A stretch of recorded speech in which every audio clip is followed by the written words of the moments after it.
Taigi, labas vakaras, politinio komiteto kartu Utenos kraštą podcastų arba kitaip vadinamų tinklalaidžių žiūrovai. Šiandieną sveikinamas po ilgokos pertraukos iš mūsų jau pasiilgtos studijos kartu su Utenos rajono savivaldybės meru Marijum Kukėnu. Ir Utenos rajono savivaldybės direktorium. Administracijos, nepamirškim. Administracija. Taip, mere, 8 mėnesiai, ar ne, kaip esat meras, kaip tie 8 mėnesiai prabėgo jums asmeniškai ir kaip merų būtų. Greit, iš tikrųjų kažkaip tai pradžiai atrodo, tas laikas lėčiau eina, bet dabar jau net ir nustebau, kad jau 8 mėnesiai. Tai iš tikrųjų laikas bėga, darbų nemažėja, tik daugėja, tai tas laikas dar greičiau bėga. Tai viskas kaip ir gerai, tikimėms ir metus pabaigs sėkmingai. Pasikalbėkime apie tai, kas buvo žadėta, sakykime, per rinkimų kampaniją, ar ne? Rinkimų kampanijos šūkis buvo jau Utena pabūsto, ar ne? Ir ar Utena bunda, ar jau galima pajusti pokyčius, kokie vyksta šiaip apskritai tiek savivaldybei, tiek mieste? Aš manau, kad jau tikrai bunda ir pokyčius pradėjome mes iš tiesų jau nuo pat pradžių, nuo pat pirmų darbo dienų. Tai per tuos mėnesius pasikeitė kelių įstaigų vadovai, įmonių vadovai, atėjo kultūros centrui vadovė vadovauti iš Kauno mokslų daktarė, sporto centrui direktorius po konkurso atėjo vadovauti iš Molėtų, Utenos ligoninėje gydytojas chirurgas iš Vilniaus atvažiavo vadovauti, netrukus beje pradės dirbti ir chirurgų, ne tik bus direktorius, būtų ūkiai. Tai vadovavo direktorius Uteniškis, 12 metų gyvenęs Jungtinėse Amerikos valstijose, dirbęs Lietuvos ambasadoje administratorium. Tai tikrai matom, kad visi vadovai nusiteikia ryžtingai įstaigų ir imasi pokyčių. Beveik visi keičia administracijų sudėtį, atsinaujina vadovybės prasme. Tai tikrai matom, kad tie pokyčiai vyksta įstaigose.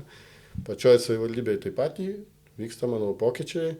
Ir gal ne taip greitai, bet čia gal ne kiek dėl mūsų kaltės, bet ne visi specialistai nori keistis, ne visi nori, kaip čia pasakyti, perprasti žaidimo taisyklės. Naujom žaidimo taisyklėm dirbti. Bet aš manau, tai tik laiko klausimas ir vis tiek tiek savivaldybės administracija, tiek visos savivaldybės įstaigos įmonės, kurių yra virš 40, tikrai dirbs šiuolaikiškai.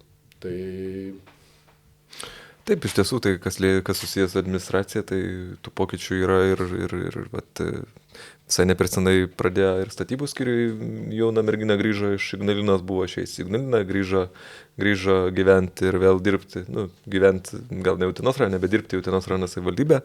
Ir, visokių tų gandų man labai keista, kad visi žinom, kad keičiasi švietimo skyriaus vedėjas, ar ne, išeina, iki naujų metų dirba ir po to išeina.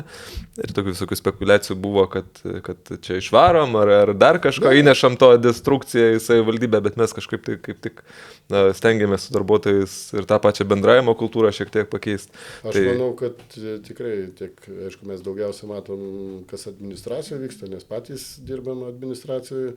Patalpose tose pačiose ir tikrai matosi, bent jau man toks vaizdas, kad tikrai darbuotojai labiau atsipalaidavę negu anksčiau buvo ir palaiko. Bet tikrai atsipalaidavę ne ta, kad atsipalaidavę, bet daugiau psichologinį. Tikrai pirmom dienom atėjus jautėsi įtampas, nes žmonės, aišku, po 20 su virš metų pasikeitus vadovams nežinojo, ko čia tikėtis, kaip čia teks dirbti jam, tai mes tikrai praktiškai kiekvieną dieną stengiamės užtikrinti gerą atmosferą, nestokojam humoro, nestokojam geros nuotaikos, kad žmonės tikrai nesusikaustytų, kiekvienas dirbtų savo darbą kokybiškai ir bendrom jėgom pasiektumėm tų rezultatų, kurių esame įsikėlę.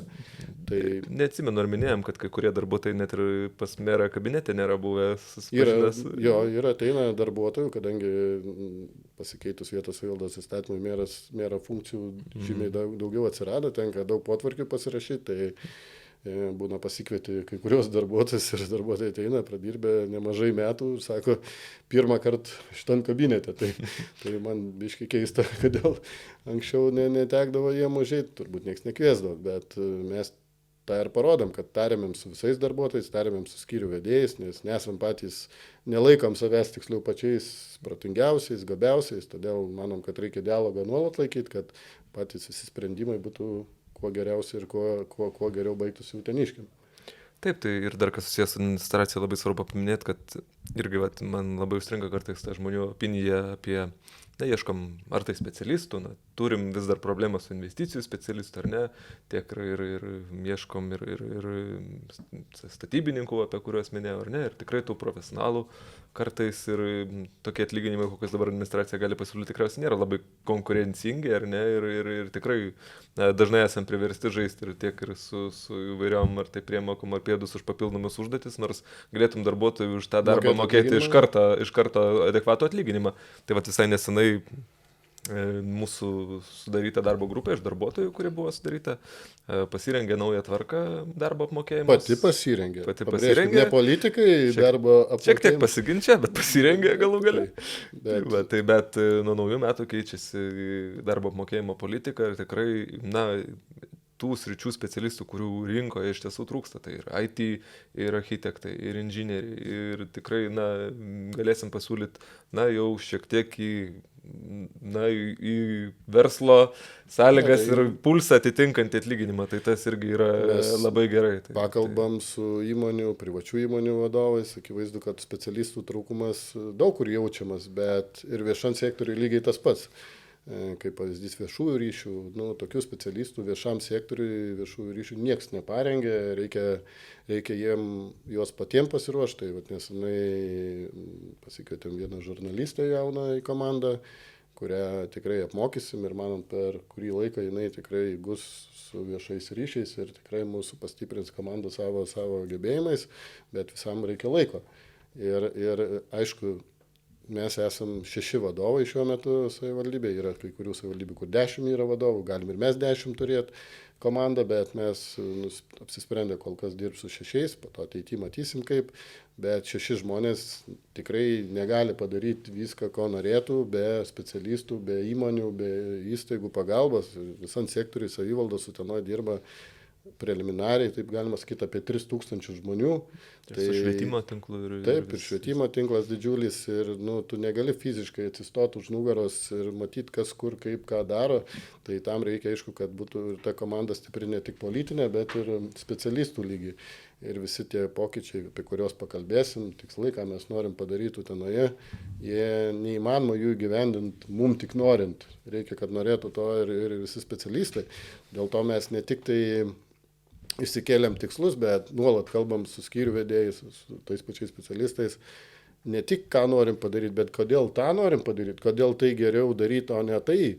Ir man džiugu, kad tikrai daugelis vedėjų skyrių supranta mūsų motyvus, kodėl vienus ar kitus dalykus mes darom ir kaip matau pritarė. Kaip viena vedėja per rytinį pasitarimą man irgi labai patiko, pasakė, geriau jau dabar praleis daugiau laiko atliekant pasiruošimo, namų darbus, negu paskui taisyti kažką ir bandyti pritemti ir panašiai. Ja, tai mūsų tas, kalbant apie 8 mėnesius, tai aišku, kai kurie dalykai gal buvo mūsų pačių lūkesčiai, kiek atsimenu, kitokie. Pirmus 2 mėnesius dirbam be galo daug.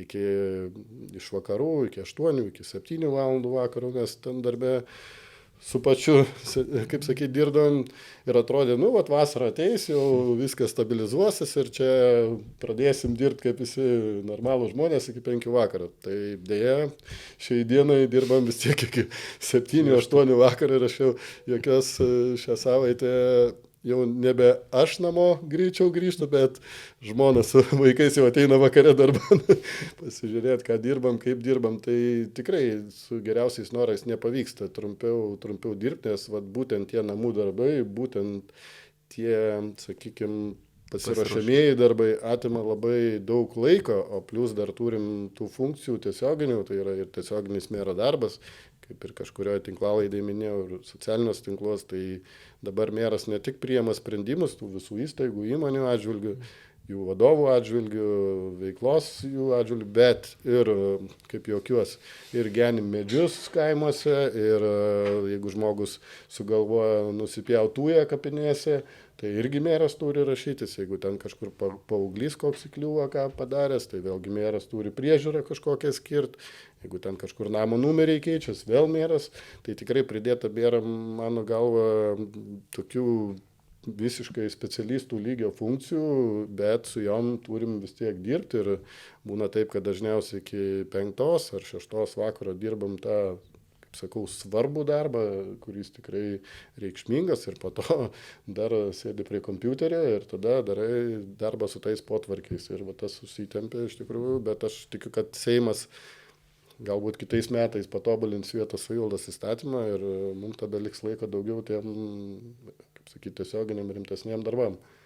Apie namų darbus pradėjai kalbėti, tai būtent tie 8 mėnesiai ir tas laikas yra, kai reikia pasidaryti, gal apie tai plačiau pakalbėsim, kai kurios darbus, kurie darys įtaką ateities Utenai ir ateities keliarių metų vystymuisi paties miesto ir rajono. Tai mes, aš manau, kad, žinot, atėjus mums vadovauti savivaldybei, esam kalbėję, radom tikrai nelabai kokią finansinę situaciją, tai radom 12 milijonų eurų skolos, radom pirmoje vietoje Lietuvoje įrašą pagal skolos ir biudžeto pajamų santykį, ką reiškia, kad daug metų gyvenom ne pagal kišenę, radom lėšų trūkumą, apie 1 200 000 balandžio mėnesį, netgi socialinės pašalpas, pamenu, pirmo ketvirčio mokėjom, trečio ketvirčio pinigais. Tai, antro ketvirčio mokėjom. Ar antro, bet baigėm metus su virš 1 milijono papildomom pajamom. Tos pajamos, aišku, jos gavosi, kaip sakyti, dėl gyventojų pajamų mokesčio surinkto didesnio, bet jas mes sutaupėm. Nes visada jos būdavo išleidžiamos kaip sakyti, iki galo. Ir kaip man patiko Utenos komunalininko įmonėje apsilankius, va čia nesenai vadovai sako, žinot, pirmą kartą sąskaitas apmokama, savivaldybė apmoka labai laiku ir stabiliai, nes anksčiau, sako, buvo tokių atvejų, kad rugpjūčio mėnesį padarom darbus, o sako, bus apmokėjimas kitais metais. Tai tokių dalykų nebėra, tikrai finansus suvaldom ir net ne tai, kad suvaldom, bet perkeliam ir kitiem metam. Tai tas supratom, ateis į Uteną, taip sakau, pasieks 34 milijonai iš regiono plėtros lėšų, tai iki 30 metų šitie pinigai pasieks Uteną, tai mes, kadangi norim, kad maksimaliai naudingai šitie pinigai būtų investuoti Utenoje, todėl turim padaryti labai daug namų darbų. Ir ties kiekvienu namų darbu tenka kartais ir 5 kartus grįž prie jo, tai yra rengiama miesto tvarios plėtros strategija, nuo šitos strategijos priklausys, kaip miestą tvarkysim, tada rengiam darnaus judumo plano pakeitimus, vėlgi kažkiek liūdina, kad valstybės politika tokia, kad kam mes norėtumėm panaudoti lėšas ir matom tikrai miestą, kur labiau reikia, tam mums neleidžiama, o leis pinigų tam, kam nenorim ir kam nereikalinga, tai irgi neūkiška, neracionalu, todėl ieškom viduriuką ir tą viduriuką ieškojimas tikrai užtrunka, bet mes jį randam. Tai kelis metus prieš tai buvusiam mūsų apskrities merams, kitų savivaldybių, su mūsų savivaldybės vadovais labai, kaip supratau, sunkiai sekės rasti dialogą, tai dabar mes radom dialogą, tai džiugu, kad prieš savaitę gerą sudarėm sutartį su Anykščiais ir Molėtais dėl funkcinių zonų įkūrimo, tiksliau bendros funkcinės zonos. Kas tai yra funkcinė zona, tai reiškia, kad 2 arba 3 milijonai eurų pasieks irgi ne tik jau miesto Utenos, bet ir rajono. Nežinau, kodėl rajonas anksčiau nebuvo prioritetas, bet mes manom, kad rajonas mūsų turi irgi potencialą ir šitoje vietoje labiausiai reiktų kalbėti apie turizmą. Tai vat, būtent šitos lėšos, manau, kad diduma bus skirtos turizmui, tai Sudeikiai tie patys, Alaušo pakrantė, Tauragnai, Saldutiškis, galbūt Pakalniai ir kitos, sakykime, mūsų rajono vietos, kur tikrai pasijaus, manau, turizmo atžvilgių šitie pinigai. Tai jau kitą savaitę važiuojame į Anykščius, dėlioti strategiją, kurią turim parengti iki birželio mėnesio, manau, tą padarysim ir pradėsim aktyviai gyvendinti projektus. Gal ne kitais, bet dar kitais metais tai tikrai. Taip pat rengiam miesto pozicionavimo strategiją, tai visi uteniškiai žino, kad daug metų buvo vienintelė strategija, laimingų žmonių miestas. Mes už tai dar gaunam velnių, nes komentaruose arba kai atsiunčia kokį gyventojų skundą ir kas nors būna parašyta šaligatvis, tam plytelė kokias. Kaip galima laimės mieste? Jau man net negera kartais skaityti apie laimės miestą. Tokia buvo pozicionavimas toksai daug metų, tai mes tą keičiam iš esmės, tikrai tai yra atgyvena. Ne dėl to, kad žmonės laimingi turėtų, bet dėl to, kad nieks taip savo miestą nepateikinėja. tai mes tikrai pasitengsim Uteną šiuolaikiškai pateikti. Su istorija, su apskritai, su kažkokia tai... Vizualika, su identitetu. Kaip utenietiškai sakant, su cinkeliu. Ir mes jau tokius kaip ir griaučius matėm, tos pozicionavimo strategijos. Tai tikrai manau, kad bus gera strategija ir mes tikrai Uteną pateiksim tiek savo, tiek Lietuvos gyventojams, tiek atvykstančiam tikrai šiuolaikiškiau įdomiau. Tai rengiam aišku ir daug skaitmeninimo įvairių platformų, tiek sporto salių, tiek platforma Tvarkau Uteną, kur žmonės galės ateiti į internetinę svetainę į appsą tiesiog telefoną galės nufotkinti, fotografuoti problemas, kelti iškart ir tą daryti automatizuotai. Dabar Tvarkau Uteną gaunas, kad mes tvarkom. Pagalba gyventojams arba elektroniniais laiškais. Įvairiais kanalais žmonės kreipiasi ir asmeniškai rašo ir tas problemas mes bandom spręsti ir sprendžiam, bet norim daryti centralizuoti. Bet norim padaryti, kad žmogui paprasčiau būtų, kad tai nepriklausytų nuo mero malonės ar norų, ar nuo direktoriaus, ar nuo kitų specialistų, kad tai būtų atvira, vieša, matoma, kad žmogus kreipiasi tokią problemą, kad matytų, kaip jinai sprendžiama ir manau, kad tai yra ateitis. Tai daug dar kitų, čia nežinau, reiktų dar pusvalandį pasakoti. Kartais apie skaitmizavimą pro tą galbūt žmonės galvoja, kodėl taip lėtai, kad galbūt viskas galėtų greičiau suktis, bet irgi tokį dalyką pasakysiu, kai pradėjom dirbti, beveik visi darbuotojai naudojasi 10 ofisu, jeigu neklystu. Tai pagaliau įsivedėm irgi pas mus ir pavyzdžiui, jeigu norėdavo kuris nors specialistas nuotolinį susitikimą rengti, ar ne, tai eidavo iki informatikų peškute, ne, per visur, nueidavo iki informatikų, paprašydavo informatikų, kad sukurtų jiem tam susitikimai nuorodą, tada informatikai sukuria nuorodą, nusiunčia žmogui į elektroninį paštą nuorodą, tada žmogus organizuoja susitikimą, prisijungia prie tos nuorodos, kartais informatikai pamiršta, tada jam žmogus skambina, kad jūs prisijunkit. Tai bandom išgyvendinti tą kartais perteklinį darbą ir galbūt tas mūsų dabar tas lūžis, bandom darbuotojus šiek tiek labiau skaitmeninti ir kad patys rodytumėm pavyzdį. Tai labai geras pavyzdys. Manau, kad viskas tikrai vyks greičiau ateiti. Atminkai pradėjom dirbti.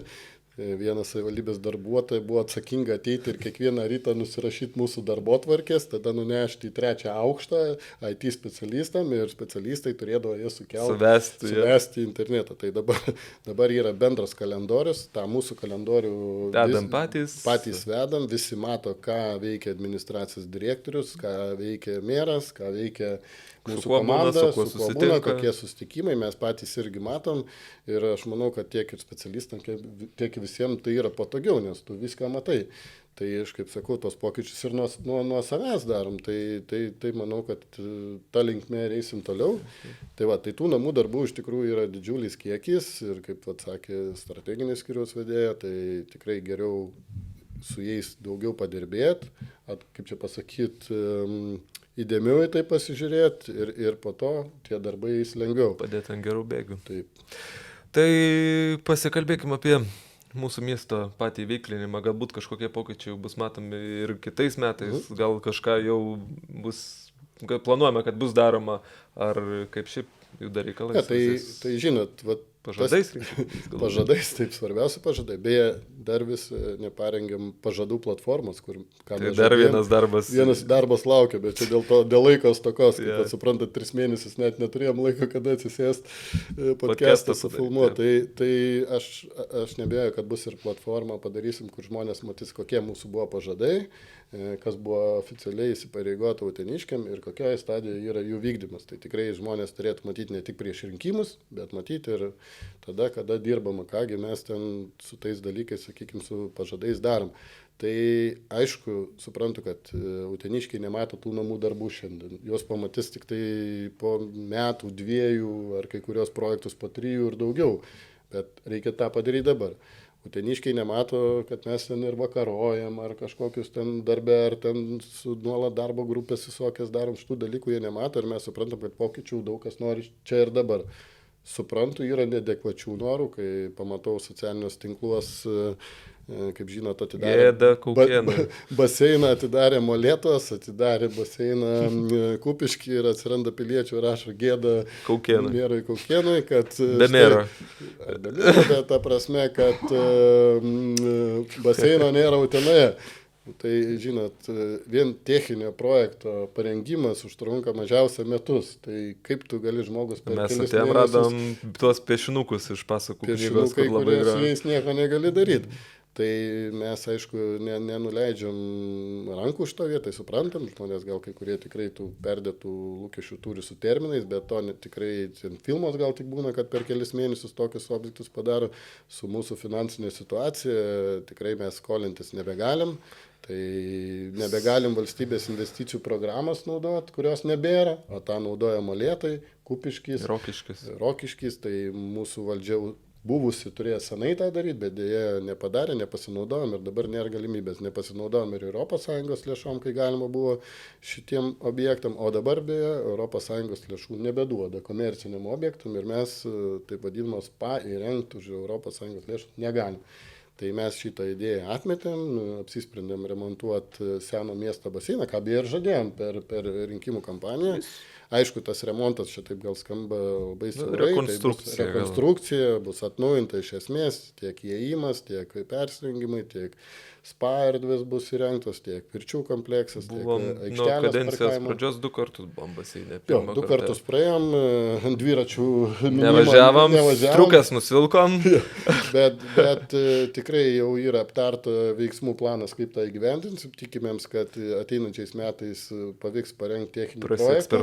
Prasidarysim. Ekspertuosim, kam tos ekspertizės reikalingos tam, kad projektas nepavirstų, kaip čia beros Raseiniam pasakai buvo, kaip pavirto 25 milijonai eurų ir po to, o ką dabar daryti, žinai.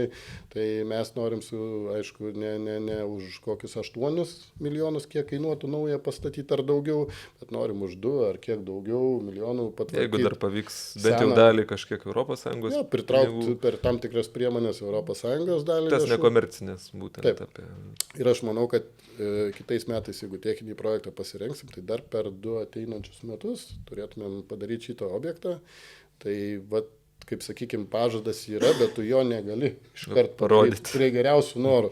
Bet, sakykime, daug dalykų su parkais, su parkų pasikeitimais bus ir dalis jau bus kitais metais. Tai gal pradėti galima apie Dauniškę parką, tai praeitą savaitę paskelbėm konkursą kavinės nuomai.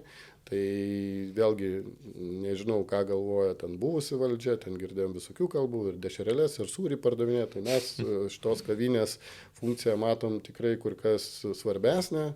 Tai konkurso sąlygose įrašyta buvo ir kad maitinimas būtų kokybiškas ir darbo laikas normalus. Ir kavinę nuomojam ne vieną, kartu su terasa prie kavinės esančia didžiulė, kuri beveik 1000 kvadratinių metrų. Vėlgi, kad kavinės staliukai galėtų įsikurti ant tos terasos, kad renginiai ten galėtų vykti. Dar yra speciali patalpa. Patalpa ir aišku, vienas pagrindinių dalykų, ko daug metų irgi uteniškiai laukia, tai Vandenlenčių parkas. Yra nuomininkui būsimam konkurso būdu, kurį atrinksim, iškeltą sąlygą, kad jis turi rengti Vandenlenčių parką ir didesnį tokį ratų sistemą. Ir mes tikrai tikim, kad atsiras norinčių tą daryti. Ir verta paminėti, kad dėl ko šitą vietą buvo pasirinkta, neatsimenu, ar mes kalbėjom ar ne, bet irgi žiūrovom paaiškinti, kad mes ne patys sugalvom, ne direktorius, ne meras bedė pirštų, bet buvom išsikvietę iš asociacijos, ar ne, Vandenlenčių parko. Vandenlenčių sporto asociacijos vadovą, vežiojom po visą rajoną ir Tauragnuose buvom, ir Sudeikiuose buvom. Ir galiausiai atvežėm prie Utenos Dauniškio ežero, jis sako, čia ideali vieta. Sportui čia tikrai. Sportui ir plus, aišku, toks objektas, supraskite, jeigu nenorim savivaldybė darytų savo pinigus, jis turi nešti pelną. Nes kitaip privatus žmogus tikrai nesims tokio verslo, jeigu jis nematys pelną. O tokioje vietoje, būtent miesto centre, miesto širdyje, būtent ir pelningas gali būti toks objektas. Ir aišku, tuo pačiu ir pagyvins apskritai mūsų tą centrinę miesto dalį. Tai jau šitas, sakykime, pokytis kitais metais tikrai bus, tikiu, koks nors force majoras galėtų tik, bet dar tikrai... nepamiršim ir šiek tiek dainų atnaujinti prieš naują sezoną šalia esančiam fontanę, apie fontanę, nes kartais būda pamirštama tą padaryti nuo kokių 15 metų. Bet sulauks pokyčių kitais metais ir Vyžuonos parkas, tai matom patys, suprantam, kad tarp 2 miesto didžiausių kvartalų Dauniškio ir Aukštakalnio yra didžiulė teritorija, parkas gražus, takai padaryti, dėja, jis neįveiklintas, žmonių mažai, turbūt kažko ten nueiti be pasivaikščiojimo tikrai nėra. Tai jau kitais metais įrengsime disc golfo aikštyną, čia kartu su Utenos Rotary klubu, čia jų idėja buvo, mes prisidedam prie tos idėjos, didesnė dalimi prisidedam. Ir jie padovanos krepšius, mes įrengsim visą tą trasą 18 krepšių. Tai žaidimas šiuo metu labai populiarėjantis pasaulyje, jis panašus į golfą, tik tai, kad be lasdų ir kamoliukų, bet su lėkštėm ir krepšiais, į kuriuos reikia pataikyti. Tai per visą parką bus trasa 18 krepšių, tikrai manau, kad bus įdomu ir uteniškiam. Tada kitais metais planuojam, kad tikrai irgi bus nuo ligoninės kalno įrengta tubingo 3 trasas. Tubingas tai yra pripučiamas padangos, loviuose. Tai vėlgi mes nesam čia kažkokie naujokai, tai jau yra kituose miestuose ir kitose valstybėse masė pridėkta tokių parkų. Kodėl darom tubingą? Dėl to, kad matom patys kokia žiema pas mus. Vieną dieną sniegas, žiūrėk, praėjo 2 savaitės, 3 sniego nebėra. Tai investuoti į kalnus kažkokius ten slidinėjimo trasas nėra prasmės, nes neturim ir kalnų tokių, bet ir nėra reikalo mėtyti pinigų. O tubingo štai trasa visais metų laikais. Ir vasarą, ir rudenį, ir pavasarį ją galima bus naudoti. Kviesimėm specialistus dėl linų nusileidimo trasos taip pat nuo šlaitų, kadangi šlaituotas parkas tikrai yra galimybė ir padaryti dar vieną pramogą, tai tikrai tai įmanoma ir manau, kad ir šitą pramogą dar kitais metais galim suspėti padaryti. Jeigu mes tą padarysim, aš manau, ir verslai bus įdomu ateiti su kažkuo. Bet mes, žinot, savivaldybė būtų neblogai, kad žengtumėm tuos žingsnis, kažkada jau tą turėjom padaryti. Taip pat parke yra vaikų zona, vaikų žaidimų įvairiai. Viena iš tokių didesnių aikštelių, tai planuojam ją iš esmės atnaujinti įvairiais naujais įrengimais. Prie aikštelės įrengsim pagaliau, nežinau, kiek metų žmonės tą mums baksnuodavo normalų viešą tualetą su mamų kambariu, kad jaunos mamos ar šeimos atėję galėtų civilizuotai nueiti į tualetą ar vaikam pakeisti ten stiklus. Tada numatysim vietą mažai kavinukai konteineriniai, kad vėlgi atėję su vaikais galėtų ir kavos atsigerti. Ir dar viena įdomi idėja irgi nėra labai nauja, tai griliaus zona bus įrengta toje teritorijoje. Tai suprantam, kad apie 2/3 miesto gyventojų gyvena daugiabučiuose, ne visi turi sodybas, ne visi sodus turi, bet turbūt daugelis nori pabūti gamtoje ir galbūt įsikepti kokį steiką ar dar kažką. Ir būtent sudarysim sąlygą žmonėm ateiti, įsikepti, pabūti su šeimom, gamtoje, parke ir vaikam vietoj pažaisti ir tokias traukos vietą. Tai kitais metais miesto sode, nežinau, per miesto šventę matėm, kai darėm pikniką miesto sode, tikrai buvo geri atsiliepimai žmonių, patiko žmonėm. Taip pat birželio mėnesį buvo tarptautinė vaikų diena, kur vėlgi irgi buvo renginiai toje pačioje vietoje, vėlgi matėm masę žmonių. Tai mes apsisprendėm šią miesto vietą padaryti grinai renginiam, tai yra vėlgi ne tik per miestą šventę darytos renginius, bet nuolat daryti ir ten pastatytą sceną, kad ten žmonės galėtų ateiti ir pasiklausyti koncertų, pasibūti, pasibendrauti prie staliukų, civilizuotai. Prie šios scenos esančiam parke planuojam atidalinti vieną sklypą 25 arų ir manau, kad kitais metais pabandysim tą jau pribaigti klausimą ir skelbti aukciono restorano statybai. Tikrai matytumėm, kad miesto sode galėtų atsirasti šiuolaikiškas ir erdvus restoranas. Ir matom, kad tokią vietą pasiūlius verslui restoranui tikrai atsiras norinčių išsinuomoti ilgiem metams sklypą ir statyti restoraną. Taip pat kitais metais dar nespėsim, bet manau po poros kokių metų ten yra Siurblinė, kur prie Siurblinės planuojam įkurti jaunimo erdves. Vėlgi, neatsimenu, 12 metų taryboje buvau, tai tiek metų ir girdėjau pažadus, kad jaunimui bus Utenoje patalpas, tai taip tų patalpų ir neatsirado. Tai planuojam modulinio tipo pastatą pastatyti, kur vėlgi jaunimas, kur dabar kupolas yra, supratom, kad kupolas gerai, bet tik tai šiltuoju metų laiku, o jaunimui reikia ir šaltuoju metų laiku kažką veikti, tai va ten įrengsim jiem patalpas ir jaunimas pagaliau turės ką veikti. Kalbant apie parkus toliau, tai pasikeis ir Krašuonos parkas, tai ne ten, kur ąžuoliukai pasodinti, bet ten, kur yra Saulės gimnazijos prieigos nuo Krašuonos pusės, nuo Stimo pusės prieigos, tai kursim želdynų ir vaistažolių sodą. Želdynai bus ir vaismedžiai, ir atsiprašau, kurmavaisiai, įvairūs, sakykime, kiti dalykai, kas susiję su želdynais.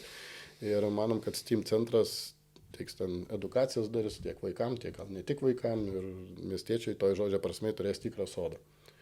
Tada numerė, atsiprašau, išsikosėt apie labai daug, matau, planų turit, ar ne? Tai, va, Tai čia jeigu kalbėtumėm apie visus tos planus, tai manau, kad mūsų podcast'o gali neužtekti ir kameros įsikrat, bet man atrodo, tai čia vieni iš svarbiausių darbų, kuriuos turim, viskas normaliai. Jums gal dar arbatas, ne, viskas tvarkoja. Ne, tai Krašuonas tikrai pasikeis, ateitin žiūrint pasikeis ir Teritorija prie arenos tikriausiai. Prie arenos, ten ir kalbamėm su Ledo Ritulio federacija dėl galimybės pastatyti dengtą aikštelę. Pilnai arba dalinai dengtą aikštelę. Atsiprašau, užsikalbėjau. Tai vėlgi, kodėl to reikia, matom, kad visuomenininkai, sportininkai patys išlieja aikštelę, bet tik tai oras pasikeitė ir ledo aikštelė, kaip sakyt, liko be ledo. Liko be ledo. Tai kad taip nenutiktų, kad bent kelis mėnesius per metus galima būtų čiuožinėti, tai įrengsime, aš taip manau, kad sutarsime tikrai ir įrengsime tenai ledo areną. Taip pat dėl dalies autobusų parko teritorijos vėlgi dabar su strategais dar kalbame, žiūrim, bet gali būti atsiras, kad dengtas maniežas, kuriame vėlgi galėtų žiemos, šaltuoju metų laiku prisiglausti ir tinklininkai, ir galbūt tenisininkai, ir padelininkai, ir kitų sporto šakų atstovai. Tai va, ta teritorija miesto irgi, manau, pasikeis. Senasis miesto parkas, vėlgi dabar, atsiprašau, bandom neatsimti, o perimti tą visą mišką, tai yra virš 50 hektarų. Dalis šio miško būtų to pušyno, sakykime, kur matomas nuo Vilnius Utena kelio, tai atkurtumėm seną estradą. Jinai nebūtų tokia didelė, kai buvo mažesnė. Kitą dalį pušyno čia prie kurio Laušos degalinės ketinam įkurti karstiklių, laipiklių parką. Kodėl toje vietoje? Dėl to, kad čia su Vilniaus kelio remontas yra dviračių takas. Mes planuojam aikštelę įrengti ir likusi miško dalis, virš 50 hektarų, planuojam tą mišką užrezervuoti ir palikti tikrai gamtai, kur žmonės galės ateiti, pabūti. Mišką pasimaudyti, miško maudynės. Dabar miško maudynės, dabar labai populiaru ir miško maudynės, pelkėse, prie pelkių pabūti, pavaikščioti, įvairias veiklas, tos, kur susiję. Aš manau, kad neprašiau prižiūrėtumėm tą mišką. Tai, žinai, kaip sako, miškas geriausia prižiūrimas, kai nesikiši į mišką ir nereikia nieko daryti. Tai mes manom, kad tikrai prie mūsų miesto nereiktų kirsti miškų ir reikia palikti tą teritoriją visuomeniai, gamtai pačiai ir va čia būtų tikrai... Tikrai perėmus, tikrai galim pažadėti, kad kirtimų ten nebus. Kaip ir Ąžuolijos botaniniam draustynė, kurį irgi galvojam pagal yra aplinkosaugininko Andrėjaus Gaidamavičiaus siūlymas, nes jam neįdomu net ir Utenoj, kas vyksta, praplėsta kažkiek parką, tai tą padarysim nesunkiai, nes ten irgi tų kirtimų nebus. Dar viena teritorija, tai yra Klavinių užtvankos, tvenkinio pakrantė, tai vėlgi matytumėm ten Sveikuolių teritoriją, čia buvo nesenai šašlykinė pastatyta ir automobilių eismas leidžiamas. Ką bent jau įsirašėm į planą, tai reikėtų tas skultūras, kurios jau šiek tiek pagyvenę ir matė viską. Kiek žinau, jau susisiekėt su skulptoriais, kurie ketintų, kurių prašysim atnaujinti tas skultūras, nes tikrai jau ateina jaunavedžiai, tikrai jau ne tik prieš Uteniškius, bet nosis skultūrų arba ten nugraužtas. Tai va, tai tenai dabar buvo įrengtas takas, dar nepabaigtas pilnai, bet įrengtas palei Rašės upelį, tikrai įspūdingi šlaitai, įspūdinga vieta, tik tai, kad tas takas dėja specialistų kažkada priimtų sprendimų nuėjo į nieką, tai yra nusisuka į Utenos trikotažo pusę, tai ką ten veikia žmonėm nuėjus nuo Vestuvių kalno, neaišku. Tai mes, matyt, čia reiks irgi papildomą taką, kad atsisuktų tarp sodų ir hipodromo takas atgal į Utenos Klavinių tvenkinį, nes kiekvienas takas tikėtina ratu turėtų į to, ne į vieną pusę kažkur Tai šita erdvė galėtų, manau, būti sveikuolių erdvė, tai yra verslininkų tokį išreiškia mums siūlymą įrengti ten ištvermės trasas, tai dabar vėlgi labai populiarėja tas sportas, triatlonas, sakykime, bet toks gal buitinis triatlonas, tai ir bėgimai, kopimai, plaukimai, lipimai įvairūs, tai tikrai matytumėm ten to vietoje tokią ir trasą. Manau, nesenai išgirdom siūlymą, kad reiktų teniškiam pliažo teniso, neteko man žais, bet aikštelė tikrai labai nebrangiai kainuotų įrengti ar 2 aikšteles ir vėlgi jie išreiškia, kodėlgi ne prie Utenos tvenkinio. Tai ten tikrai yra vietos, aš manau, irgi apsvarstysim šitą galimybę. Na ir va tokiu būdu mūsų visos tos miesto viešos erdvės taps kiekviena savotiška, įdomi ir, kaip sakyti, veiklinta, kad galiausiai ne tik uteniškiai turėtų ką veikti mūsų mieste, bet ir pravažiuojantis nebebūtų taip, kad sustoja tik į degalinę ir prekybos centrą, bet gal ir pasibūtų dieną ar kitą ir Utenoje. O va tada, kaip sakai, galbūt atsiras ir verslo žingsnis, kai verslas pamatys, kad savivaldybė padarė savo žingsnius, tai pradės daryti, kurti iniciatyvas ir verslas. Tai buvo anykščiuose. Gal apie verslą šiaip apskritai galim irgi pasikalbėti, tai su verslu, tai galim pasakyti, kad iš tiesų vyko nemažai susitikimų ir su potencialiais investuotojais, ir su norinčiais, ieškančiais žemės. Aš gal nemėgstu girtis, gal pasakysiu, kaip nesenai dalyvau pramonės amatų rūmų renginyje, Utenos padalinio ir vienyje daug mūsų verslininkų, pramonininkų, gamintojų ir kaip vadovai pasakė, sako, šita valdžia ne tik girdi, bet ir išgirsta. Tai aš manau, kad tikrai mes labai turim didelį dialogą su verslininkais, aš nežinau, aplankėm didesnę dalį gamyklų, ne tik mieste ir už miesto, ir kalbamėm su vadovais, kuo mes galim jiem padėti ir tikrai bandom padėti ir tikrai kreipiasi įvairių dėl žemės klausimų, dėl įvairių infrastruktūros dalykų. Ir aš manau, kad kuo sėkmingiau mūsų įmonės dirbs, tuo iš tikrųjų ir savivaldybė geriau, nes būtent kiekvienos įmonės darbuotojas, kuris registruotas Utenos rajone ir kuo jis daugiau uždirba, tuo mes daugiau mokesčių gaunam, nes apie 12% popierinio taip vadinamo atlyginimo kiekvienas Utenoje registruotas Utenos rajone gyventojas sumoka mūsų biudžetą. Tai tikrai vyksta dialogas, manau, kad labai, labai stiprus ir tik čia kalbant su mūsų verslininkais, bet atvyksta ir nauji verslininkai, ieško galimybės investuoti. Tai kitais metais, nežinau, jeigu vėl force mažorų nebus, tai turėtų Basanavičiaus ir Pramonės gatvių sankryža prie esančios teritorijos, kur bus duonos kepykla, ten įsikurt gamyklą, aukštųjų technologijų. Tai aišku, nebus kelių šimtų darbuotojų vieta, bet kalbam nuo 10 iki 50 darbo vietų. Verslininkai nori gaminti automobilių elektros krovimo stoteles, visokią kitą skaitmeninę įrangą, tai tikrai džiaugiamės, kad pasirinko Uteną, nes jie turi Vilniuje gamyklą ir nori dar vieną turėti alternatyvę. Domisi logistikos sandėliai, domisi net, kaip sakau, sraigių augintojai, kurie buvo nesenai atėję pas mane kabinete ir ieškasi teritorijos, kur vėlgi įsikurtų ne sezono metu 40 darbo vietų, sezono metu apie 100 darbo vietų. Bet kai nuveži mūsų turimas verslą vystyti teritoriją, tai tikriausiai jie nelieka sužavėti. Bet taip kažkaip pasipratau, kad nusiunčiam adresais mūsų nurodytais, jie pasižiūri, apsisuka ir išvažiuoja. Ir aš tada pats nuvažiavau pažiūrėti tas teritorijas, tai ten jau nebe žemės ūkio paskirtis, ten miškai jau auga, kai kur krūmai, tai tokių teritorijų tikrai siūlyti negalima. Tai kitais metais numatom išvalyti, įsidėsim į planą išvalytas teritorijas, nes jeigu, kaip sakyti, žmogus čia kaip sakau, reikia žiūrėti, kaip su savo atžvilgiu darytum. Jeigu aš norėčiau parduoti savo sklypą, tai tu jį pirmą sutvarkytum. Tai kodėl mes dabar ieškam investuotojų į mūsų žemės sklypus ir netvarkom tų sklypų. Tai tą pasidarysim ir įsiuntėm nesenai ekonomikos inovacijų ministerijai raštą, kuris įpareigojom skirti nemažą finansavimą pramonės parko teritorijos sutvarkymui.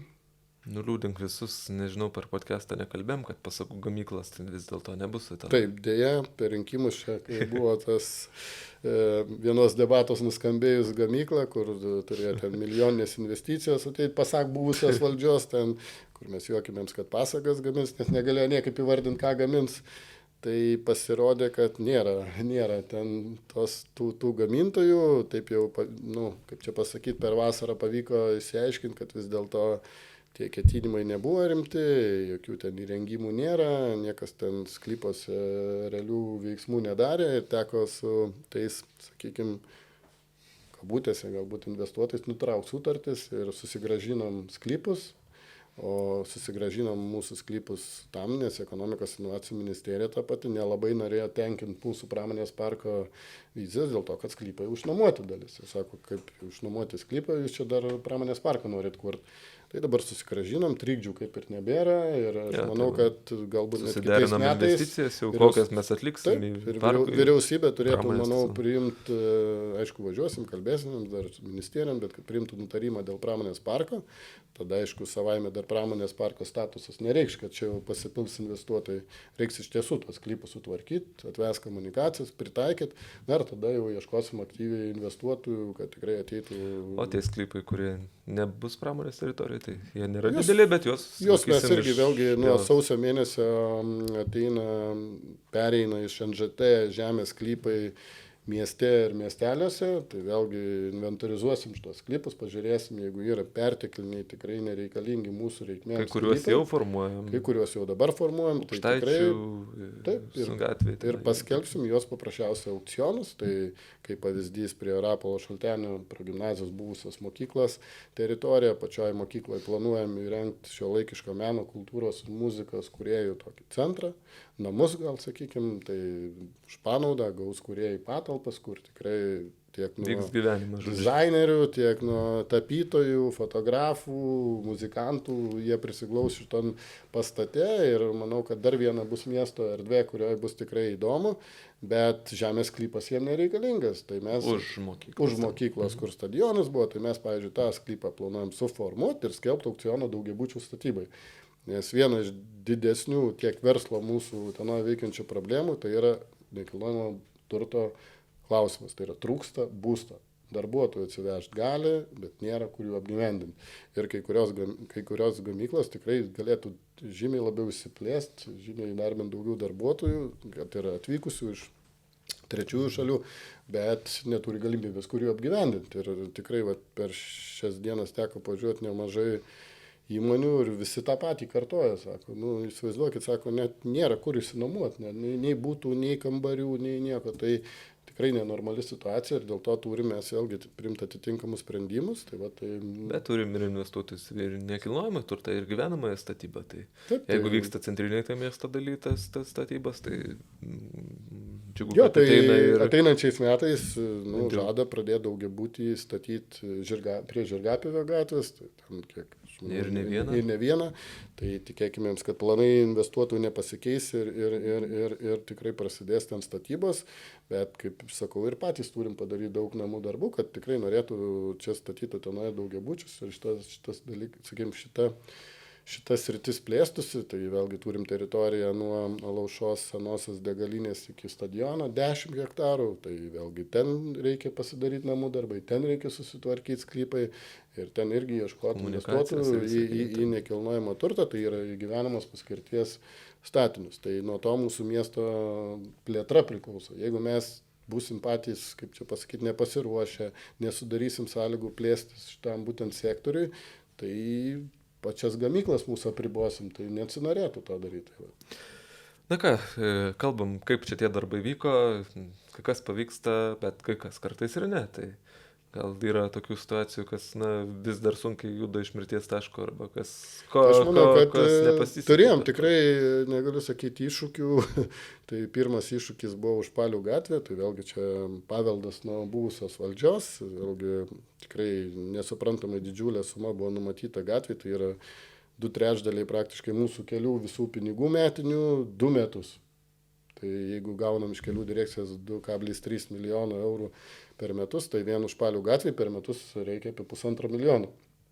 Ir tikrai tikėjomėms, kad galvojau, kad tikrai bus padaryti visi namų darbai prieš gatvės remontą, tai kai paaiškėjo eigoje, niekas buvo nepadaryta, niekam nepasiruošta, apvažiavimai nenumatyti, ženklinimai nenumatyti, tai teko skubiai imtis iniciatyvos, organizuoti apvažiavimo įrengimą. Jis nebuvo labai kokybiškas, bet bent jau buvo. Bent jau buvo, nes specialistai mūsų pačių, sakau mūsų, nes savivaldybės poreikia sakė, o kamgi reikia to apvažiavimo, nu, sakau, nu tai tikrai uždarys tą gatvę kažką, neuždarys, nu tai taip ir buvo, uždarė, tai kai pajudėjo visas eismas per apvažiavimą uždarius, tai aišku, tą apvažiavimą dėjo ir orai sutapo taip, kad viskas vienu metu pažliugo, tai ten tikrai kelias dienas buvo problematiška, bet po to mes jau ir su rangovu, ir gana kai kada ir piktokai kalbėjom, kad iki visų švenčių būtų arba užpilta skalda visur apvažiavime, arba uždėtas asfaltas ten, kur remontuojama Užpalių gatvės dalis. Tai pavyko sutarti, tikrai džiaugiuosi, kad atsižvelgia į mūsų lūkesčius ir buvo uždėti 2 asfalto sluoksniai, kitais metais dar bus 1 sluoksnis uždėtas.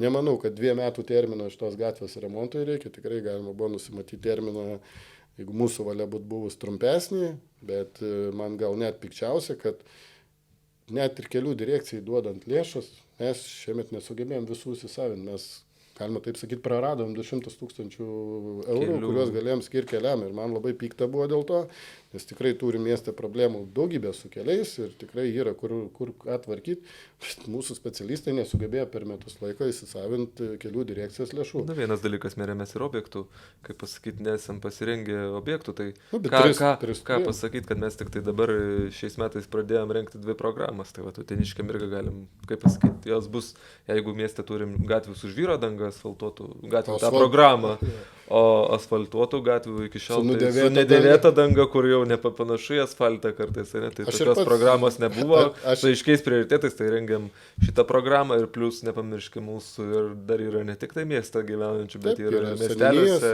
seniūnijose. Tai analogišką programą rengiam. Aš ir esu anksčiau kažkada minėjęs ir buvusiai valdžiai, sakau, kad yra suprantama, žvyruotas gatves reikia asfaltuoti ir to link einam ir laukia Gaspariškių gatvės eilė, Svajonių gatvės, šiais metais Žirgapivio gatvė, beje, lyginant Užpalių gatvę už 3 milijonus, tai Žirgapivio gatvė jau mums esant valdžioj pavyko nupirkti remontą už 330 000, tai tokia pat beveik atkarpa. Tai aišku, ten Užpalių gatvė ir takai pėsčiųjų, ir dviračių takai, ir apšvietimas, ir kiti dalykai, bet aš noriu pasakyti, kad gatvę galima sutvarkyti ir už tiek. Ir kartais žmonėms tai reikia geros dangos, jeigu neprašo visos infrastruktūros, sutvarkykit dangą, kad galima būtų važiuoti. Tai šitoje vietoje tikrai, manau, ateityje mes labai pasižiūrėsim, kaip kelių pinigai naudojami ir tikrai tos klaidos, galima sakyti, kurios padarytas ir prieš mum ateinant, ir mum jau dirbant matosi, kai kurios išlindo, tai tokių jų nebebus. Tenksimėms tai padaryti ir tikrai pinigų nieks nebemėtis, nei perdėtiem projektam, nei jeigu duoda, tikrai turėsim įsisavinti keliam pinigus. Tai, tokia situacija dėja buvo, su Vilniaus keliu, aišku, dar vyksta toliau kova, tikrai čia kaip kolegas, kurie į Seimą pareiškė, čiut ne jų prašymų atsirado pinigų, tai tikrai nėra taip, gal jie ir prašė, bet tikrai vyko gerokai didesnės diskusijos ir pačiam, nežinau, gal nebesuskaičiuoju, kiek kartų susisiekimo ministerija teko kontaktuoti, kiek kartų su kelių direkcija ir kvietėmėms Utenos savivaldybę, ir buvo atvažiavę ir kelių direkcijos vadovai, ir susisiekimo ministerijos viceministras, kalbėjom mums svarbio kelio klausimų, ir po to vyriausybėje derintis tarp partijų 3 pavyko iškelti beros Laisvės partijai ultimatumą, tokį ne ultimatumą, bet svarstant biudžetą, kad būtų įtrauktas lėšos į kelio remontą iš papildomų viniečių pajamų už vinietės. Tai tie 40 milijonų buvo skirta Utena Vilnius keliai, bet tų 40 milijonų net neužtektų iki Labanoro žiedo, kurį žadama padaryti. Tai vėlgi kelių direkcija, kiek kalbėjau, su ministerija įsipareigoja rasti lėšų iki Labanoro žiedo dar papildomai apie 20 milijonų ir padaryti šitą atkarpą kitais metais jau. O atkarpai nuo Labanoro žiedo iki Nemenčinės ir Maišiogalos sankryžos dar reiks padirbėti, kaip sakyti, ir su valstybės politikais. Ir tikrai šitoje vietoje mes nestovėsim nuošaly, kaip sakyti, ir nelauksim, kol kažkas nukris, tai tikrai ieškosim ir bandysim tikrai, bent manau, per savo kadenciją šitą dėti visas pastangas, kad pilnai būtų visas kelias Utena Vilnius įrengtas, nes tai vėlgi mums labai svarbu. Tai va, tai su keliais vienas dalykas buvo. Nepamirškim dar žalių rodiklių klausimo, kuris labai uteniškim aktualus. Ja, uteniškiai kartais rašo, kodėl negražina žalių rodiklių. Tai bandėm gražyti, išleidom. Iš pačios pirmos dienos šiaip. Dar kainavo, nežinau kiek. Keli šimtai eurų tas. Keli šimtai eurų, bet pusę metų užtrukom, galiausiai gavom atsakymą, kad neleisim, yra transporto kompetencijų agentūra, man TKA, tai vadinasi. Tai jie daro tyrimus? Jie, susisiekimo ministerijai, jie pavaldus ir jie pasakė, neleisim. Kita problema, manau, kuri irgi mus netikėtai užklupo, tai vėlgi seno buvo organizuota, dar iki mum ateinant vadovais, viešojo transporto sistemos paskeitimas, kad eismas autobusų vyks žiedinė sistema, buvo įrengta daug stotelių, kažkada gyventojai piktinosi, kam čia stotelės daro, to autobusai nevažiuoja, tai jie pradėjo važiuoti elektriniai autobusai. Ne visur, dar ne po visas stotelės ten važiuoja, bet... Rugpjūčio mėnesį, ir mes ką susidūrėm, kad žmonėms buvo labai nepatogu pereiti iš tos sistemos. Ir buvo tokių atvejų, kad tikrai žmonės ir teisūs. Tikrai maršrutai buvo surašyti, mano nuomonė, ne taip, kaip turėjo būti išsamei parašyti, o ne taip, kad kelios stotelės ir po to supras, kur važiuoja. Ir, sakykime, šitoje vietoje turėjom aštrokų pokalbių su autobusų parku pačiu, nes neturėjom kelis mėnesius grįžtamo ryšio, net nežinojom. Kokie tas monitoringas, kiek ten važiuoja. Ką žmonės skundžiasi, bet nežinojom, kiek žmonių kur važiuoja, ar apskritai nevažiuoja. Ir po irgi, vėlgi, sakau, griežtų tokių pokalbių atsirado grįžtamas ryšys, pradėjom gauti duomenis, pamatėm, kad iš tikrųjų yra kai kur tušti reisai važiuoja ir šito vietoj pradėjom taisyti tuos maršrutus ir jie dar nepasibaigs, dar ir kitais metais taisysim, kol rasim kiek įmanoma optimalų planą. Taip pat per darnaus judumo plano pakeitimus nusimatėm, jeigu viskas gerai, įsigyti dar 6 elektrinius autobusus, kurie patenkintų pilnai mūsų miesto poreikį. Ir būtų visiškai žalias viešasis transportas. Būtų visiškai žalias viešasis transportas, o tada jau galima kalbėti ir apie galbūt dalinai nemokamą ar nemokamą keleivių vežimą, tai paskatinant uteniškius pereiti prie ekologišką. Jeigu dar įdėgus saulės elektrinės ir tiem autobusam gaminant elektrą. Šia linkme kalbam ir nesnai su Utenos šilumos tinklų vadovu kalbėjom, kad galbūt reikia svarstyti teritorijas, kuriuose galima būtų įdėkti ne tik saulės elektrinių, bet ir akumuliacinės talpas, kad tą elektrą turėti ir jau tapti čiut netiekėjų, kuris galėtų savivaldybės reikmėm ar savivaldybės įmonių reikmėm tiekti elektrą, miesto apšvietimui.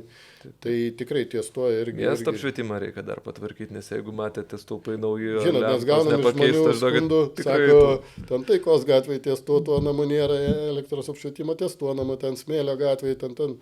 Tai jo niekada ir nebuvo. Reikia pasakyti, kad 30 metų gyvenam laisvoje šalyje, bet dar turim daugiabučių kvartalas, nemažų teritorijų, kur nėra apšvietimo. Tai aišku yra nenormalu, bet nėra taip paprasta greitai ir padaryti. Bet mes tą žinom, mes bandysim per tvarios plėtros strategiją labai į kvartalus rast šaltinius, kaip nukreipti pinigus būtent į tokius dalykus ir eisim į kvartalus. Ir tikrai manau, kad bus ir Vitrių kvartalas patvarkytas. Trečią kartą net Aušros gatvės netvarkysim? Ne, dėja, nebenaudosim lėšų trinkelizacijai vardant trinkelizacijas. Tikrai labai norėjom dviračių takų daug pakeisti per darnaus judumo planą, šaligatvių dėja neleidžiama. Jeigu norim šaligatvį tvarkyti iš darnaus judumo plano, tai lėšom turi būti kartu su dviračių taku. Jeigu kartu su dviračių taku, turi būti 2,5 metro mažiausia pagal ST reikalavimus, o tokių mes šaligatvių be stulpų ir be privačių sklypų įsikišimų labai mažai. Bet ir tai netgi sėdėjom 2 ar 3 posėdžius su architektais, vis tiek radom tinklus, kur galim mes padaryti ir tikrai ten padarysim. Tai iš dalies autobusų žiedinis eismas tikrai buvo problema, kur tikrai nesitikėjau, bet aš manau, kad tą apsprendėm. Dar nemažesnė problema, čia kaip sakyti, viena bėda nevaikšto po vieną. Tuo pačiu metu praktiškai įsigaliojo tos pačios transporto kompetencijų agentūros nutarimas, kad nuo Liepos 1 mėnesio, nuo Liepos 1 dienos visi autobusai tarpmiestiniai negali būti senesni negu 14 metų. Pas mus autobusų parke visi seni autobusai buvo. Ir ką jūs galvojat, turėjom nutraukti tarpmiestinius maršrutus. Iš 5 tarpmiestinių maršrutų liko 1. Buvo tokių dėja maršrutų, kur ir, kaip pavyzdys, Utena Druskininkai, kur žmonės sakė, oi, čia visi važiuoja ir mums įmonės vadovas sako, 6 000 žmonių per pusę metų važiavo, žinai. Tai mes uždavėm vieną klausimą. O kiek važiavo žmonių nuo pat Utenos iki pat Druskininkų? Paaiškėjo, kad 0,7 keleivio per dieną. Įsivaizduoju, tai mes veždavom molėtiškius į Vilnių, Vilniečius į Druskininkus ir subsidijavo mūsų įmonę, nes pernai 170 000 eurų nuostolį patyrė mūsų įmonė, dėl to, kad mes net ne savo žmonės vežiojam po visą Lietuvą. Tai šiandien noriu pasakyti, kad autobusų parkas nebe 170 000 nuostolį, bet apie 10 000. Tai vėlgi tikrai maršrutų yra tokių, kurie, dar vienas geras pavyzdys kreipiasi, kadangi Rokiškis ir Zarasai nuėmė maršrutus, daug nuėmė savivaldybių maršrutus, nes neturi naujų autobusų, nes po 2 metų reiks nebe 14, kad būtų 10 metų. Ir man toks jausmas, kai tai daroma, buvo tikrai, kad kokiais tikriausiai interesais, kad kažkokie ateitų privatus autobusų parkai. Ir mes galvojame, tebūnie ateina privatus veža, bet netėjo ir privatus veža. Taip, jie susirinko tą greitinėlę, kur Vilnius, Kaunas, tie maršrutai Klaipėda, Kaunas. Ir tai aš, kiek žmonių gaunu signalų, neužtenka autobusų ir į Vilnių, ir į Kauną. Bet kartai žmonės ir ne tai, kad pameluoja, bet truputį išpučia savo lūkesčius ir gavom 900 parašų iš Užpalių krašto gyventojų, iš Rokiškio ten rajono pakraščių, pasirašyta iš kitų mūsų seniūnijų buvo gyventojų, kad reikia būtinai maršrutą nuo Užpalių iki Utenos. Vakarais, ja. Susiderinom ir su mokykla, ir su bendruomenėm, su visais ten, kokiu laiku važiuoti. Ir paleidom maršrutus, praeina mėnuo, ten pusantro, žiūrim, kad važiuoja 2-3 žmonės, maksimum 5. Tai vėlgi kartai žmonės, žinot, rašosi, kad tik rašys ant parašų lapų, o realiai važiuoti, žiūrim, kad nevažiuoja. Autobusas negali būti taksi, taigi yra vis tiek, turi, kaip sakyti, susidaryti kažkoks tai srautas. Tai vat, čia buvo tokia nemaža problema, beje, buvo tikrai daug laiko atidavė ir Radeikių klausimas dėl nuotekų tinklų Radeikios, ten 20 kelis namus lietė, vėlgi nuo kolūkių laikų, buvo sena sistema nusidėvėjus ir vėlgi vyko ilga diskusija su gyventojais vietos, nes gyventojams buvo prižadėta buvusios valdžios, kad nauji tinklai, paskaičiavom, kad naujų tinklų atvedimas ten gali kainuoti apie 500 000 eurų, tai dėl 20 kelių namų tokių sumų negalėjome. Pusė miestelio įsirengė vietinius, kita pusė yra. Tai mes tikrai turėjom ilgą diskusiją, bet priėjom prie sutarimo su vietinė bendruomenė, kad mes finansuosim jiem individualių nuotekų tinklų įdiegimą ir taip jų patenkinsim poreikis. Tai džiugu, kad pavyko sutarti, tikrai nelengvai, bet sutarėm, reikia kalbėti su žmonėm. Taip, ir ne vieną kartą, daug kartų jau susitikimų. Kita problema, kuri įsisprendė, kinas užsidarė Utenoje. Bet kadangi šiandien ketvirtadienis, kai filmuojam, transliuosim penktadienį, tai penktadienį būtent prasideda kino seansai, tai visus kviečiam sekti, berods Cinema Taurus vadinasi, tai Facebook'e pasižiūrėkit. Facebook'e Tai čia buvo toks iššūkėlis, kuris... Natūralu, kad žmonės vėlgi, kai sužinojo, kad, galima sakyti, bankrutavo, nebankrutavo, buvęs filmų rodytojas, ten vėlgi galima atskirą temą čia diskutuoti, kodėl taip įvyko, bet tai vis tiek privatūs asmenys, jų yra... Čia yra verslas. Jų yra verslas, jie nutraukė tą veiklą ir mes tikrai iškart sureagavom iš žmonių pastabas, kad kur kinas, tai ką, be kino visiškai jau mes miestas, nebe miestas, tai mes greitai pradėjom ieškoti kitų ir verslo informacijos centras, paskelbėm konkursą ir atsirado norintys ir ne vieni norintys, berods buvo. Ir jau rytoj, kaip sakai, vėl... Tai jau šiandien jau, kai rodom, šiandien jau pradėtų rodyti ir visi gali eiti ir... Pradės, aišku, rodyti filmus ir man tai džiugu, kad, aišku, tikrai... Aš manau, kad įdėjus darbo, įdėjus šiek tiek reklamos... Kad tik būtų ir žiūrovų reikia palinkėti. Ir filmų, kad būtų įdomių. Taip, ir filmų įdomių. Tai tokių tikrai tų dalykų išlenda, tikrai nemaža problema, kažkaip ir pradžioje, mūsų tinklalaidės, sakiau, yra su specialistais, su įstaigų, įmonių vadovais, tikrai dar ir kitais metais keisis kai kurių įstaigų vadovai. Turim tikrai galvosūkių ir su poliklinika šiandien tokių situacijų, kai negalim dėl tam tikrų dalykų gauti projektinių pinigų dėl vadovų klausimų. Kai kurie vadovai kitais metais trauksis į užtarnautą poilsį, pensiją, tai vėl ir ten bus pokyčiai, tai vėlgi ieškosim tikrai profesionalų savo sričių, kad tos mūsų įstaigos veiktų tikrai sklandžiai. Tai va, tai tas pats ir specialistus liečia, atsiradus galimybė po naujų metų mokėti didesnius atlyginimus, tikrai ieškosim vėlgi kompetitingų specialistų. Kai kas irgi į pensiją trauksis tiek administracija. Taip, tai, ta kaita natūrali. Natūralu, žinai, bet norim, kad tikrai ateitų ne specialistai toj žodžio prasme, kurie tikrai padėtų mums įgyvendinti šituos tikslus. Nu, gana ten tų, kaip sakykime, kaip buvo anksčiau įprasta, ten tai partijai, tai priklauso, ten tam tas, yra skyrių, kur ten nežinau, kiek žmonių. Tai mes, kaip sakom, gal pradėkim ieškoti iš tiesų žmonių, kurie gali daryti tuos pokyčius ir manau juos surasti. Bet šiaip džiaugiamės, kad ir dabartinė dalis administracijos darbuotojų tikrai persilaužė gerąją pusę. Didelė dalis, jo, labai džiaugiuosi, tikrai yra skyrių, kur žaviuosi, ten finansų skyrius, nežinau, strateginiai skyrius, kur, nu, tikrai rezultatai puikus, padeda ir lėšų sutaupyti, ir padeda sprendimus priimti teisingus, bet, nu, sakykime, kai kam dar reikia ir pasistengti. Taip, neprigirkim visų, paskui ja, sparnai užaugs, viskas gerai. Tai va, kadangi mūsų jau tas podcastas artėja į pabaigą, dar vienas labai svarbus klausimas, kas galbūt irgi žiūrovams aktualu, tai yra, meras vis dar yra, nors nebalsuoja, bet vis dar yra savivaldybės tarybos, na, kaip pirmininkaujantis savivaldybės tarybos posėdžiam. Taip, tai va, tai kaip tas politinės žaidimo taisyklės, kaip sekas taryboje? Aš manau, kad irgi šito vietoje, gal neturėčiau taip sakyti, turim labai geras politinės sąlygas, tikrai mūsų komiteto visi lyderiai praktiškai yra vadovų komandoje,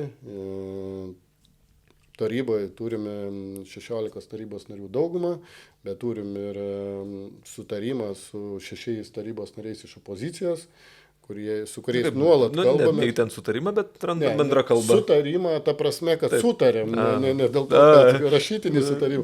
Bet aš noriu pasakyti, tas sutarimas atsirado ne dėl to, kad ten kažkokiais įskaičiavimai. Paprasčiausia, džiugu, kad ir mes, ir jie suprantam, kad trukdymas dirbti nėra čia kažkokia siekiamybė. Ir sutarėm su frakcijom, kad bendradarbiausim.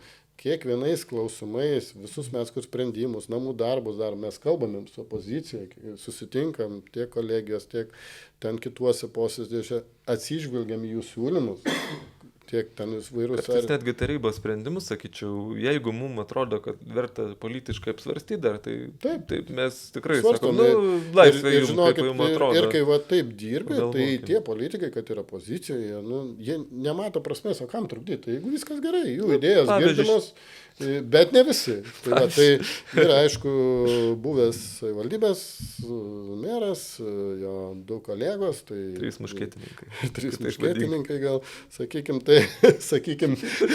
tai keista man tikrai balsavimai, kai kurie jų tikrai, kai balsuoja, nepalaiko ten kokių nors 22 metų ataskaitų, patys buvo 22 valdžioje ar paskutiniam tarybos posėdį balsavo prieš jaunimo reikalų tarybos ataskaitą, tai prie ko čia jaunimo reikalų taryba, jeigu nepatinka kuris nors narys tarybos, tai, tai nepatinka, bet tai kam tu nepritari visą jaunimo ataskaitą. Arba buvo irgi verta paminėti, kad šioje taryba įsteigė tokią nominaciją metų geradarys, ar ne, kur kiekvienais metais pagerbsim iki 5 už savanorišką veiklą, už pasižymėjus teniškų, už savanorišką veiklą, už kažkokius indėlį į miesto kūrimą, į kažkokį gėrį ir gerbuvį ir buvęs meras sakė, kad čia visiškai ne tarybos kompetencija po 1000 eurų. Meras gali paskirstyti po 1000 eurų.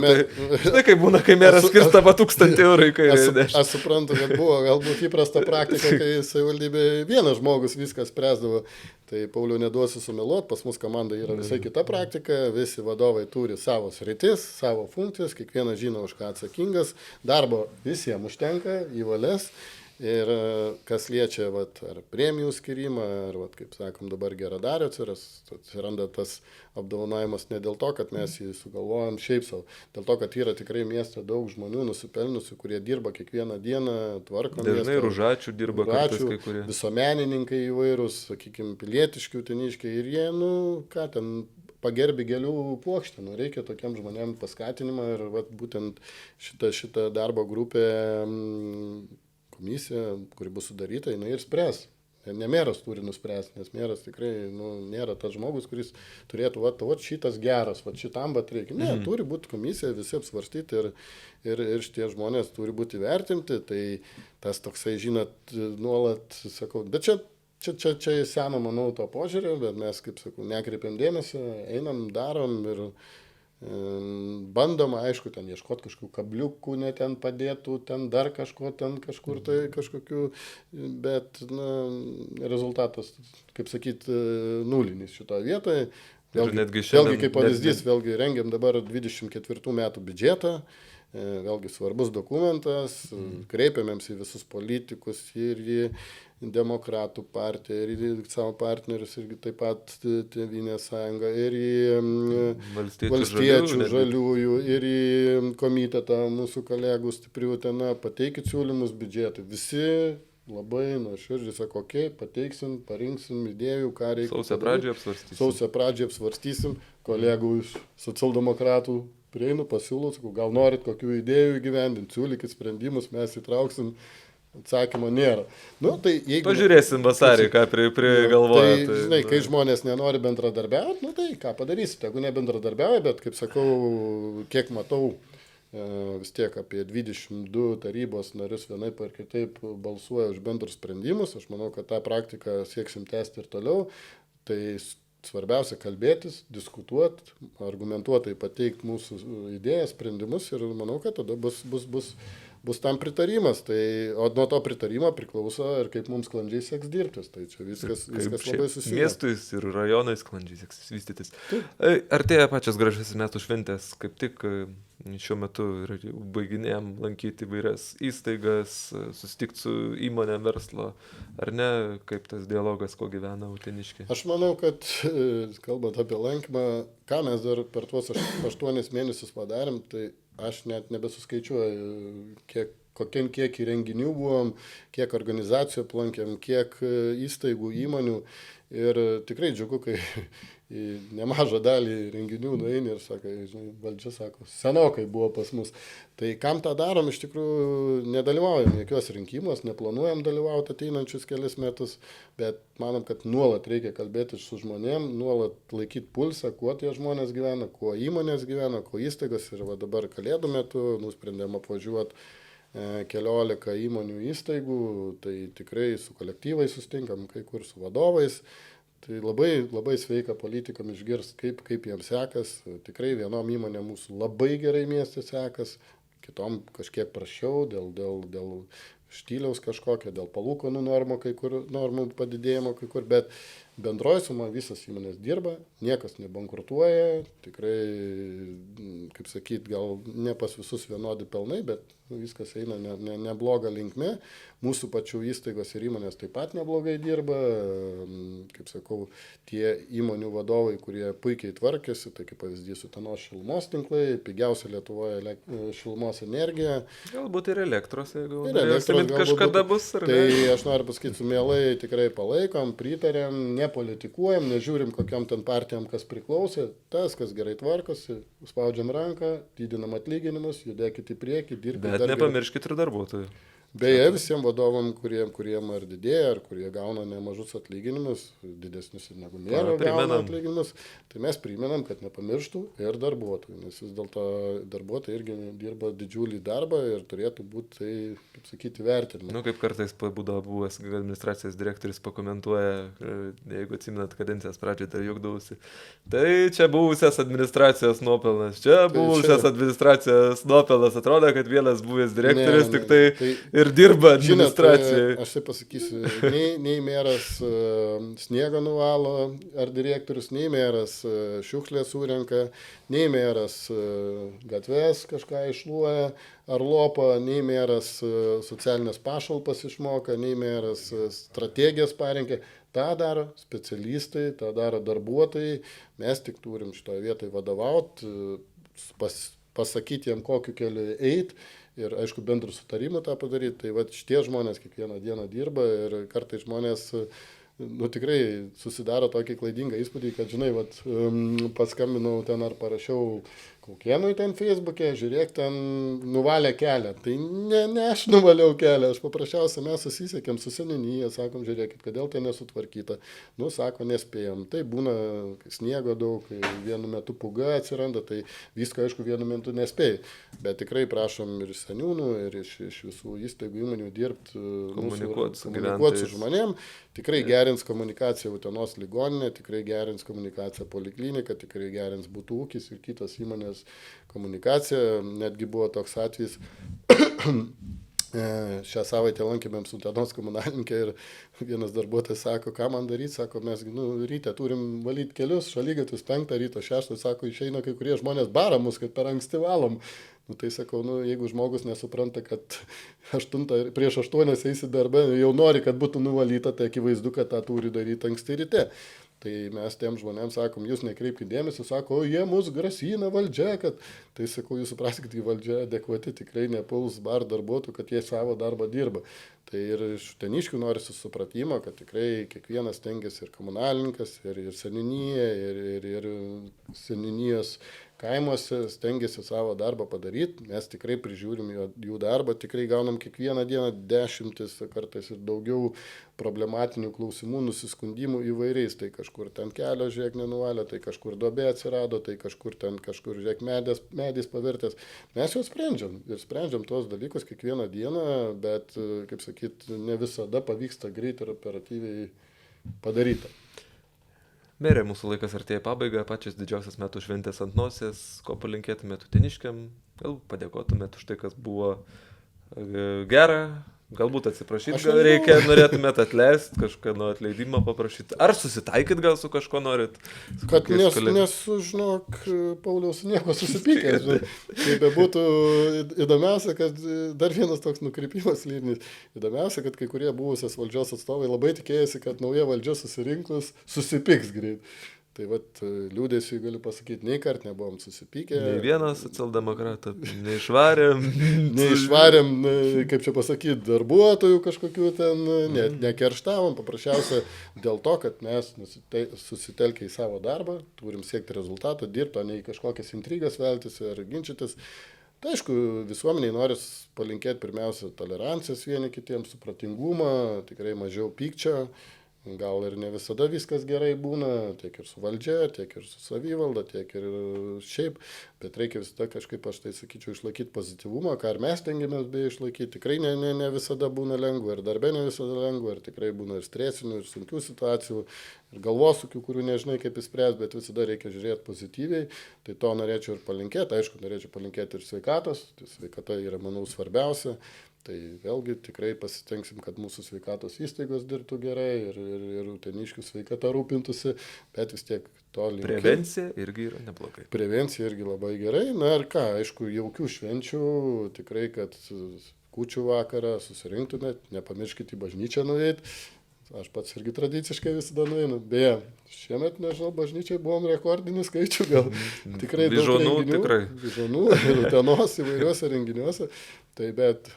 Aišku, tikrai graži šventė ir noris patikėti visiems, tikrai, kad su artimaisiais susitiktų, kad sugrįžtų vaikai, anūkai, kad visi susiburtų visos šeimos, bent trumpam, švęstų turiningai kalėdas, naujosius metus ir aišku, kad ateinantį metai būtų geresni, negu buvo šie. Aš visada linkiu, kad jie būtų geresni. Ačiū visiems, kas šį vakarą žiūrėjo kartu politinio komiteto kartu už Utenos kraštą tinklalaidę. Dar kartą gražių artėjančių šventų kalėdų ir laimingų naujųjų metų linkėdami, tai Utenos rajono savivaldybės meras. Pabaigai pasakysiu, stengsimėm sugrįžti ne po 3 mėnesių. Gal tik greičiau. Pažiūrėsim. Tai jo, ir aš, savivaldybės administracijos direktorius, atsisveikinam, linkim dar kartą gražių švenčių. Ačiū ir iki. Iki.